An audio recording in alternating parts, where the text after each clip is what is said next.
It sounded terrifying from outside. Once I went in, I realized, yeah, it is pretty terrifying. I just saw Christopher Nolan's The Odyssey. I have a lot of feelings. I'm going to tell you my thoughts and what format I think you should watch this film. Nolan's advice was always to see it on the biggest screen possible, and I especially think that's true for this movie. Firstly, if you can see this in a 70mm IMAX, just stop watching and go see it right now if you can get tickets. That is definitely the best way to watch it. This is the way that Christopher Nolan intended for you to watch it. I saw it in IMAX with Laser, which I also highly recommend. This varies based on your theater or like what size the screen could be, but just in terms of audio and visual quality, I think it was beautiful. I was lucky enough to grab one of these IMAX popcorn buckets and got this really cool poster.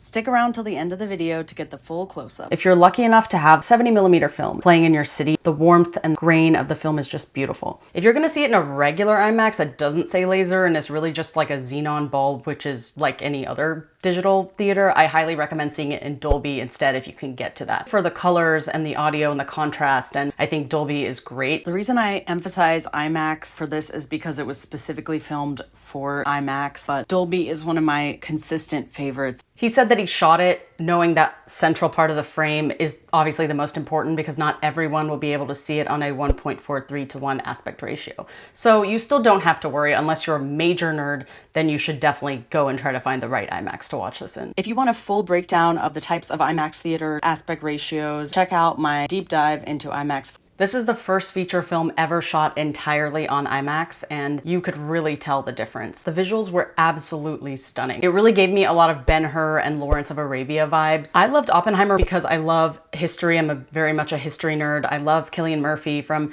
his Red Eye days to Peaky Blinders, but you can really tell the difference because even with the big Oppenheimer IMAX scenes, I don't think those scenes compared to the vast natural scenery and the landscape of this one. The sound. This movie was loud. I mean, I could hear the bass and just the audio pop in. Like the moment I walked into the building lobby, I was already like, oh God, what am I getting into? There were multiple auditoriums playing it at once. And so it sounded terrifying from outside, honestly. And then once I went in, I realized, yeah, it is pretty terrifying. So this was basically like hours of boom, loud, blow your mind type of spectacle. I'm weird about hearing, so I always take these high fidelity earplugs with me. Mine are called Vibes, but you can also get loop earplugs. There's a lot of different ones, but I highly recommend taking a pair of hi-fi earplugs just in case it gets a little too loud for you because it was extremely loud. I think it was louder than any movie I've seen in years, probably. When I went to book this film, I saw that they had a sensory-friendly screening, and I kind of didn't think much of it. And then once I watched the movie, I realized why. It's basically a barrage. Like, it goes back and forth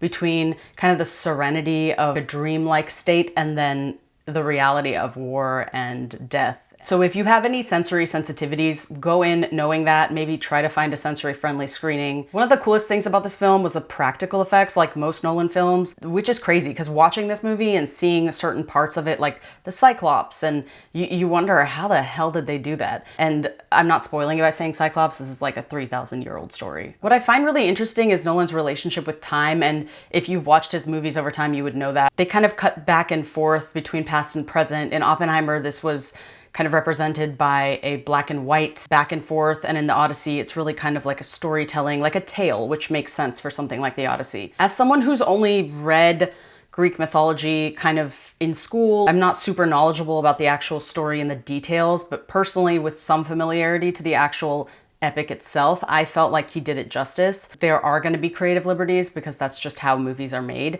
So I'm interested to hear if you are someone who's a Greek mythology nerd or very much into the Odyssey, what you thought of it and if you thought that he did the story justice. So leave me a comment and let me know. The emotional impact of this was crazy. I was low-key traumatized, but then also captivated. There were moments, especially obviously with the visuals, where I felt like I was absorbed by the movie and I could not look away. And other times where it was so intense that I just felt like I couldn't look. It's not even just that the Odyssey itself is an epic, it's like this movie is truly the representation of an epic. Nolan recently appeared on The Daily Show and did an interview with Jon Stewart. He talked about shooting on IMAX cameras, reloading film every 3 minutes. 3 minutes. They would have to stop shooting in the middle of a very emotional scene where the actors are like totally in their element. Be like, can you pause for a sec while we swap this out real quick? I can't comprehend how they did that. One thing that he said to Jon Stewart that I felt was really interesting was that with the success of Oppenheimer, he felt like that was the only way he was able to get the amount of funding and the amount of support he needed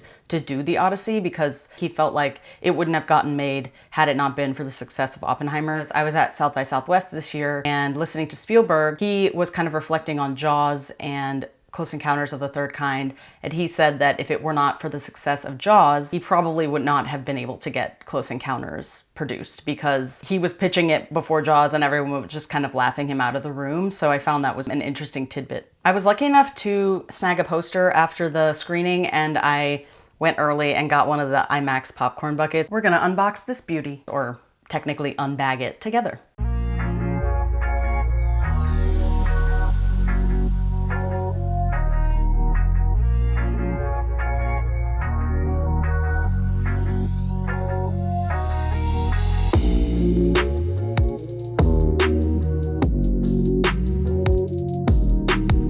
Thank you for watching. Subscribe to my channel if you haven't already. Let me know what you thought about this film, if you saw it or how you're planning to see it. I will see you in my next video.